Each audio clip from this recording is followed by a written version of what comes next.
Hi hello welcome to our channel VN creativities. இன்றைக்கி நம்ம சேனலில் எதை பற்றி பார்க்க போகிறோம்னா என்னோடய வீலாக் பற்றி தான் பார்க்க போகிறோம்.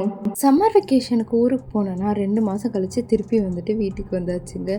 வீட்டுக்கு வரும்போது நான் என்னென்னலாம் கொண்டு வந்தேன் அண்ட் வீட்டுக்கு வந்ததுக்கப்புறம் வீடோட நிலைமை எப்படி இருந்தது, அதெல்லாம் சரி பண்ணுறதுக்கு நான் என்ன பண்ணேன் அப்படின்றதுல தான் இந்த வீடியோவில் பார்க்க போகிறோம். இத்தனை நாளாக நான் அம்மா வீட்டில் ஜாலியாக அனுபவிச்சு எல்லாத்துக்கும் ஒரே நாளில் என்னை வச்சு செஞ்சிருச்சு. அப்படி என்ன தான் ஆச்சு, வீடு என்ன தான் நிலமையில் இருந்தது அண்ட் நான் என்னென்னலாம் பண்ணேன் அண்ட் எங்கள் வீட்டிலேருந்து என்னென்னலாம் கொடுத்து விட்டுருந்தாங்க, என்ன நான் சென்னைக்கு எடுத்து வந்தேன், இது எல்லாத்தையும் இந்த வீடியோவில் பார்க்கலாம்.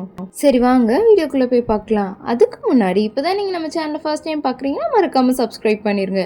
கூட அந்த பெல் ஐக்கானை கிளிக் பண்ணிடுங்க. அப்போ தான் நான் போகிற வீடியோஸோட நோட்டிஃபிகேஷன்ஸ் உங்களுக்கு சேரும். ஒரு வழியாக மூட்டை முடிச்செல்லாம் கட்டிட்டு அம்மா வீட்டிலேருந்து கிளம்பியாச்சு. அம்மா வீட்டுக்கு போகும்போது 2 பேக்கோடு போனேன்னா வரும்போது காரில் இடம் இல்லாத அளவுக்கு ஃபுல்லாக பேக்கை வச்சு நிரப்பியாச்சு. இதெல்லாம் மேலே கொண்டு வரத்துக்குள்ளேயே போதும்னு ஆயிடுச்சுங்க. ஒரு வழியாக எல்லாத்தையும் கொண்டு சேர்த்தியாச்சுன்னு வீட்டை பார்த்தா வீடு இந்த நிலமையில இருந்ததுங்க. என் வீட்டு இந்த நிலமையில பார்த்தோன்னா எனக்கு மனசே வலிக்க ஆரம்பிச்சிச்சுங்க. அதுலேயும் என் பிளான்ஸ் எல்லாமே செத்துடுச்சு. ஒரே ஒரு ரோஜா மட்டும்தான் கொஞ்சமாக பச்சையோடு இருந்தது, மீதி எல்லாமே கருகிடுச்சு. யூஸ்வலாக இந்த மாதிரி நான் ஊர்லேருந்து வந்தேன் அப்படின்னா எனக்கு உடம்புலாம் செம்ம டயர்டாயிரும். வருவேன், குளிப்பேன், சாப்பிட்டு படுத்துருவேன், அவ்வளோதான் பண்ணுவேன். பட் இன்னைக்கு என்னால் ஒரு செகண்ட் கூட உட்காரவே முடியல. ஏன்னா என்னோடய வீட்டை இப்படி பார்த்தோன்னே என்னால் அதை அக்செப்டே பண்ணிக்கவே முடியல. அந்தளவுக்கு மோசமாக இருந்தது. அப்படியே கவுண்டர் டாப்பு அடுப்பு மேலாம் அப்படியே ஒரு மாதிரி லேயர் மாதிரி மண் படிஞ்சா எப்படி இருக்கும் அந்த மாதிரி இருந்ததுங்க. உடனே போட்டு எல்லாத்தையும் வறுக்குன்னு துடைக்க ஆரம்பிச்சிட்டேன்.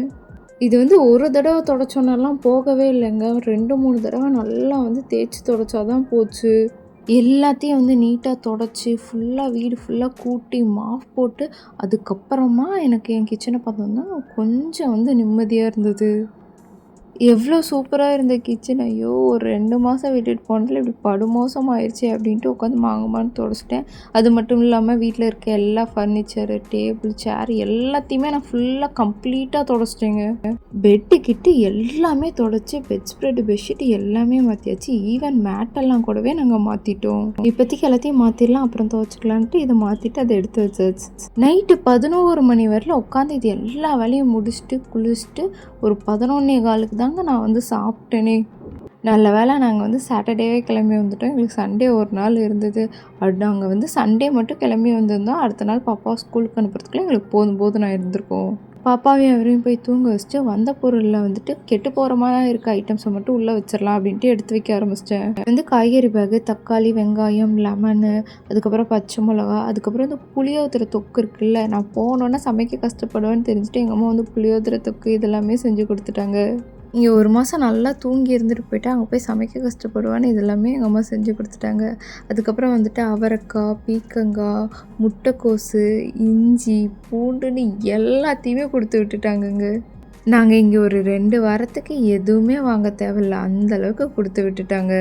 கேபேஜ், அதுவும் எங்களுக்கு ஏற்ற மாதிரி குட்டி குட்டியாக 2 கேபேஜு, பீன்ஸு, கேரட்டு, தேங்காய், அதுக்கப்புறம் பீக்கங்காய், இஞ்சி, பூண்டு எல்லாமே வந்துருச்சு. மாப்பிள்ளை கடைக்கு போய் கஷ்டப்படக்கூடாதுன்ட்டு எல்லாமே கொடுத்து விட்டுட்டாங்க. இதெல்லாம் தூக்கி அப்படியே ஃப்ரிட்ஜில் போட்டாச்சு. எங்கள் அம்மா கவரும் கட்டி கொடுத்துட்டாங்க. அதனால் ஈஸியாக அப்படியே எடுத்து ஃப்ரிட்ஜில் வச்சாச்சு.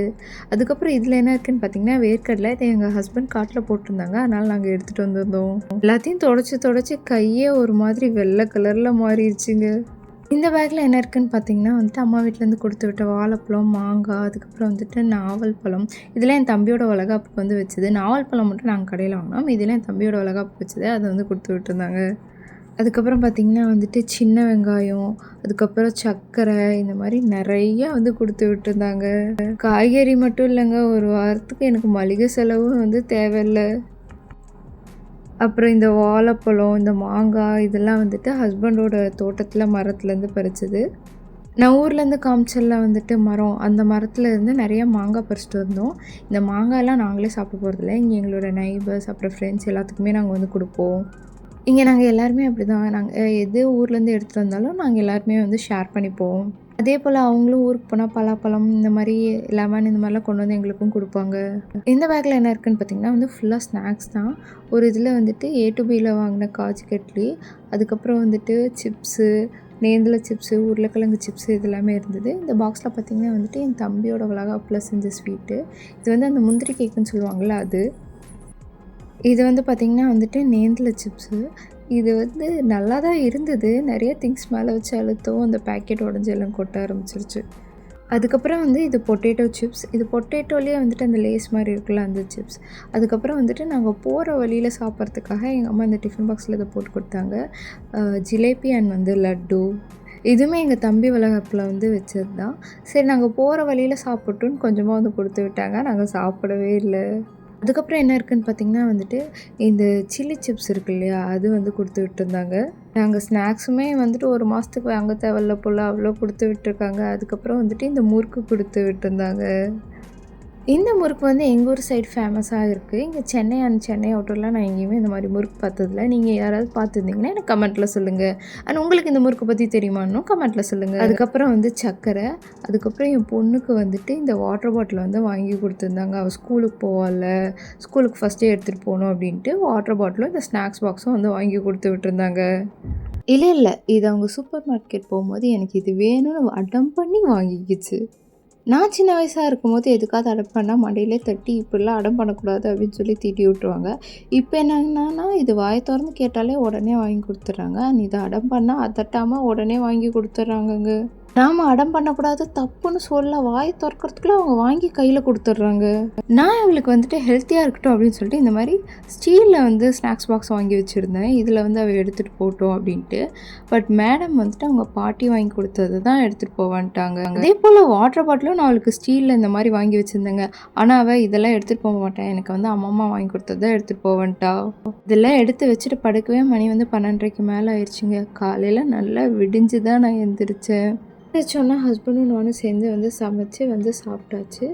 சாப்பிட்டு முடித்த கையோடு நாங்கள் என்ன பண்ணோம்னா வீட்டில் மற்ற தேடெல்லாம் இருக்கு இல்லையா, இங்கே இடுக்கு மூளை முடுக்கு அதெல்லாம் வந்து நான் வந்து க்ளீன் பண்ண ஆரம்பிச்சிட்டேன். அதுக்கப்புறம் என் ஹஸ்பண்ட் வந்துட்டு பால்கனியை வந்து க்ளீன் பண்ண ஆரம்பித்தார். ஏன்னா வந்து பால்கனி ரொம்ப மோசமாக இருந்தது. அதுலேருந்து குப்பை வீட்டுக்குள்ளேயும் நிறையா வர மாதிரி இருந்தது. ஸோ வந்து பால்கனியை க்ளீன் பண்ணிடலான்ட்டு அவர் வந்து பால்கனியும் க்ளீன் பண்ணார். நான் வீட்டில் இருக்கிறதுலாம் க்ளீன் பண்ணிட்டு இருந்தேன். இப்படி இருந்த பால்கனியை இவர் வந்து இந்த மாதிரி மாற்றிட்டார்.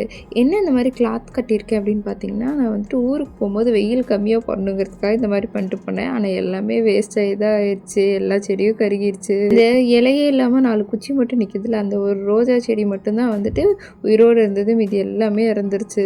ஆக்சுவலி சேஃப்டி பர்பஸ்க்காக இங்கே இருக்கிற சில செடிகள் குரோட்டான்ஸ்லாம் இருக்கு இல்லையா, லைக் அந்த பிங்க் கலர்லாம் பூ பூக்கும் இல்லையா, அதெல்லாம் வந்துட்டு இங்கேருந்து எடுத்துகிட்டு போய் அம்மா வீட்டில் வச்சு அங்கே அதை வந்து பெருக வச்சு திருப்பி கொண்டு வந்து நான் இங்கேயே வச்சுட்டேன். அம்மா வீட்டிலேருந்து கொஞ்சம் செடி எடுத்துகிட்டு வந்தேன், அதையும் வச்சுட்டு அதுக்கப்புறம் ஒரு காஃபி போட்டு கொடுத்துட்டு நானும் குடிச்சாச்சு. காஃபி குடிச்சு முடிச்சுட்டு மேட்டெல்லாம் அலசி போட்டு அதுக்கப்புறம் ஒரு வழியாக எல்லா வேலையும் முடிஞ்சிச்சுன்னு வந்து உட்காரும் போது தான் தோணுச்சு, இந்த சிங்கில் வந்துட்டு கை கழுவிட்டே இருக்கும்போது இங்கே ஒரு டவலை ஹேங் பண்ணியிருந்தால் நல்லாயிருக்குமே அப்படின்ட்டு.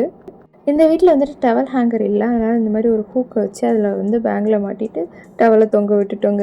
இந்த வீட்டுக்கு வந்ததுலேருந்து இதை செய்யணும்னு நினச்சிருந்தேன், பட் முடியல. இன்றைக்கி வந்துட்டு சும்மா கை கழுவிட்டு, அதாவது க்ளீன் பண்ணிட்டு சும்மா கை கழுவிட்டே இருக்கும்போது தேவைப்பட்டுச்சுன்றனால இந்த மாதிரி மாட்டி விட்டுட்டேன். அதுக்கப்புறம் கொண்டு வந்த ட்ரெஸ் எல்லாம் எடுத்து வச்சுட்டு பாப்பாக்கு அடுத்த நாள் ஸ்கூலுக்கு எல்லாம் ரெடி பண்ணி வச்சுட்டு தூங்குறதுக்குள்ளே போதும்னு ஆயிடுச்சு. 2 மாதம் வேலையை 2 நாளில் நான் செஞ்சு முடிச்சேன். அம்மா வீட்டுக்கு போகிறது பெருசு இல்லைங்க, அங்கே போய் ஜாலியாக இருக்கிறது பெருசு இல்லை. திருப்பி வந்து எல்லா வேலையும் நம்ம தான் செய்யணும், அதுதான் பெரிய விஷயம். இந்த மாதிரி சிச்சுவேஷன் யாரெல்லாம் ஹேண்டில் பண்ணியிருக்கீங்க அப்படின்றத எனக்கு கமெண்ட்ல சொல்லுங்க. இது இன்னும் பெட்டரா எப்படி பண்ணிருக்கலாம்னு சொல்லுங்க. இந்த வீடியோ பிடிச்சிருந்தா லைக் பண்ணுங்க, ஷேர் பண்ணுங்க, கமெண்ட் பண்ணுங்க, மறக்காம சப்ஸ்கிரைப் பண்ணிருங்க. தேங்க்யூ ஃபார் வாட்சிங். பை.